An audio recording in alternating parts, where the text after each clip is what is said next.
Have you ever felt that you were someone's entire world? Like, literally, they made you feel like you were the most important thing ever. The sun orbited around you, the air they breathed. Literally, you belonged to them. You were that person. You were their pillar. You were their everything. But then, as all of that imploded, as all of that changed, you saw the terrifying way that this all exploded in your face. You were the most important thing, and then suddenly you became insignificant. Yep, this is the story that we've heard over and over again. And this is exactly what I'm going to be talking about when the narcissist's favorite person walks away. Hello, my friends, and welcome back. I hope that you're all doing really well. So in today's video, I really wanted to talk about the narcissistic collapse, the kind of, when they make you feel like you are everything, that you mean the world to them.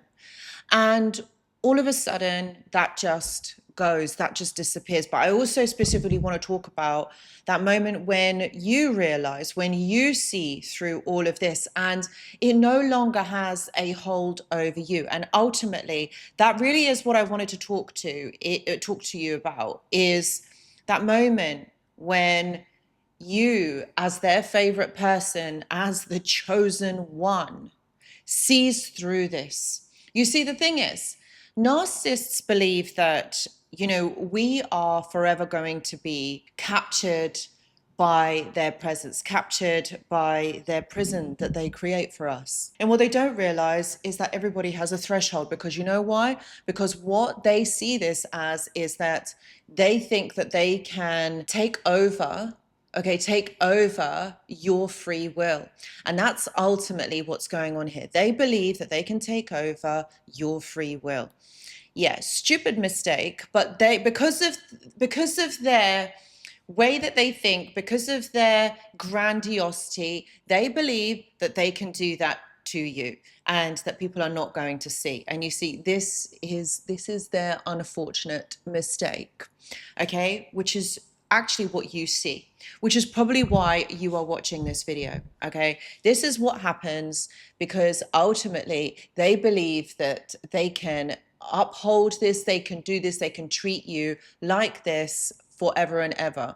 They don't believe that you're actually going to walk away, or they think you're the one that isn't going to be walking away because, listen, let's face it, this isn't their first rodeo. They would have done this before, and they would have thought that those people that walked away were just not good enough. So they believe that they can carry on doing this over and over again. You see, they never change, do they? They never actually change. They never do the introspection. And I get asked this quite a lot, like, why do narcissists not change? The fact is, the narcissist doesn't change because they don't introspect. They don't have an internal locus of control. And I've talked about this quite a lot. This is a term that we use in psychology. They don't actually change. They don't see past this. And that, my friend, that is their issue, not yours. Actually, it works in your favor because you see past all of this. So without further ado, let's get into the video. Okay, before we get into this narcissistic collapse of theirs, let's understand the role that you were cast in.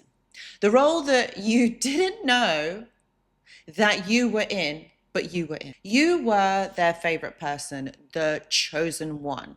Okay, and I'm talking to those of you specifically who were actually the chosen ones in the narcissist's eyes. Now, you would have risen up the ladder very quickly. The love bombing would have been on another level. And you were literally like everything to them, okay? And the fact is, they never wanted you to go. The thing is, that right at the beginning of all of this relationship, this was never going to last in that way. But in the narcissist's eyes, they think that it will. They think that you are never going to leave. So what they actually do is they cast you into this prison sentence.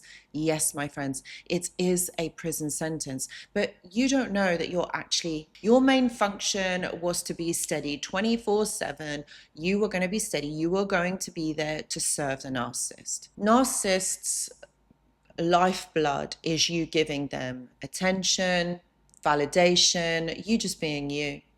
And they chose you for a specific purpose. Please don't think this was done by accident. You were chosen because of your qualities, your personality, the way that you are, the way that you made the narcissist feel. So your life force energy, that's what you were chosen for.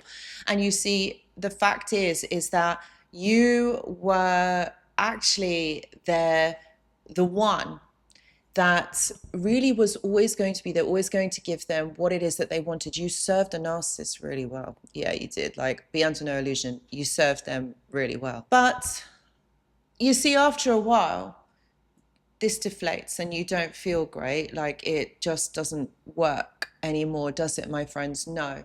So you see, you change up, like you change your behavior, and the narcissist can't deal with that. They can't actually deal with it because they think that you are going to stay forever. They think that you are going to be like this forever to them, and they can't handle the fact that you leave, that you see through this. Now, the reason why, my friends, they can't deal with this is because, you see, you represent to the narcissist something that they never will be. And this is why you are chosen for these specific qualities of yours. Now, they know that they are never going to be as able, as successful, as wonderful, as able as you. And that's why the narcissist operates on a deep sense of entitlement. They feel that actually they can do that. They feel that they can take these things from you. They feel that it is allowed, that actually, why should you get to have these things and they don't? Ultimately, that is the issue here, that they get to have these things and you don't. Why is it you? And this again feeds back into their deep shame loop of deep shame, because they believe, all right, they understand, okay, that what has happened to them has not been right. So this is what they are trying to hide. They are not able to remedy this. They're not able to see this in a different way. So they see this as that they've got to do some harm to you. They've got to take this away because they feel like just because you have been able to have a great life, you don't have to suffer the abuse, you didn't have to go through those things that you did. But they don't know this, do they? They don't know what you actually went through. This is a judgment that they make on you. So they believe just because you've had this wonderful life, that you were this wonderful person, you had all of this stuff, right? They believe that they can take that from you because it is their right to. Why should you get to have it and they don't? And that's the issue, isn't it, my friends? That's the issue. How dare they think that about you? So this is why then they split and they become this other person. Please don't think that they are ever going to be this lovely person 24/7. Because if that really genuinely was them, number one, they wouldn't be a narcissist. And number two, they would have been able to sustain this. They would have been able to be this person all the way through. And they're not. This is why you're watching this video, because you've noticed that there's something not quite right with this person. So in actual fact, they split, and there's a psychological term called splitting, and that's exactly what it is their personality splits, and then they become this nasty person, this kind of vindictive person, expecting you on the other end of it to be okay with it, to kind of accept it. But the reason why this is happening and the reason why they do this is because this is how they were treated in childhood. They are repeating childhood patterns, childhood experiences. It's all coming out. So, and if we go much deeper into this psychologically, they are emotionally and psychologically stuck in that era, even though their body has grown, like they are grown up. They're not that child anymore that is stuck in that trauma. But what happens to them is that they are psychologically and emotionally stuck in that era, which is why all of this is playing out again, which is why this happens. And so The longer you stay with them, the more love that you give them is not, it's not going to cure it. It's not going to get any better. This is how it is. This is what happens. This is how they will emotionally stay stuck for the foreseeable. So when you believe that you can save them, when you believe that things can be different, and it's going round and round in your head that actually, do you know what? Maybe I'll be the one to show them the love. Maybe I'll be the one that will be able to love them into healing. This doesn't happen, my friends. This does not happen, my friends. You can't save someone that doesn't want to be saved, someone that has no idea, someone who doesn't want this. And it is a very sad realization that we've got to come to, but it's also an understanding that actually, why do you want to do this for another person when this person doesn't see you in that light? This person is so far gone that they're unable or will ever be unable to give you what it is that you want. So at some point you have to realize that you have to move on, that you have to literally leave this person behind. It's either you or them, meaning you stay with them, you die, metaphorically and probably physically at some point, or you leave and they die, like they die from your memory. And this is indeed what actually happens to a lot of us. We do actually make that decision. And this is the system shock. This is the shock that happens to both parties. This is the mirror that happens here.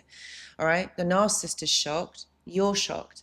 Narcissist is shocked, but they're never going to tell you that. Yeah, they do feel it. They do feel something. Okay, not in the same level that me or you do, but they do feel something. Okay, their shock is that you have realized and that you have gone, because they thought that you would never leave. They thought that you would stay. In a way, they believed that that was the promise that was made to them. But you didn't. The fact is, you didn't. Nothing is forever. And then there's the shock for you, because you actually see who and what this person is. You see it for what it actually is. But then it is so shocking to actually have this realization, to see the truth of the realization. And it's harsh, it's horrible, it's also disabling and debilitating for you. Not the narcissist, because they are used to feeling like this. So they know how to detach. And that is a trauma response. That is totally a trauma response. Detachment means they either move on, they get another person in the mix. If it's not another person, then most probably they will use other people to get their needs met, other things, substances even, to get their needs met. And through this phase, there is a lack of empathy and a lack of self-awareness for the narcissist. For you, it's the other way around. That is where the self-awareness does actually come into play. You have so many realizations, and this is when the healing work starts. There could even be a grand opening or a re-hoover. Possibly they might do, possibly they will try and see if they can get some sort of attention from you. But most of the time, because so many of you realize this, it doesn't happen. But for some of you, it does. And it does actually, you do go back into this cycle, obviously, to relearn these lessons. And then there's the rage and the smear campaign that happens, that takes place because they're so annoyed that their attempts are not working, or they want to disable you and make you feel really bad about yourself so that you never move on, so that you do not go forward. This is exactly what the narcissist does. Okay, and inside is the breakdown of the whole entire relationship. The narcissist is in disbelief, continually in shock. You, on the other hand, this is where the healing work actually starts. This is where you start to move forward. You start to understand that this person is a mirage. It's an illusion. It is not real. And it was never about you being good enough. Yet what they did do is mirror those wounds to you. What you do realize is that you actually are the person that they actually needed and actually wanted all along. Now, my friends, if any of you are resonating with this, please know that I do offer one-to-one consultations. Please see the description box below. We can work on moving forward and having greater understanding for yourself. And those of you that have enjoyed this video, please consider giving it a thumbs up. And if you haven't already, please consider subscribing to the channel. Remember, I am grateful for all of you, and thank you so much for watching, and I will see you in the next video. Goodbye.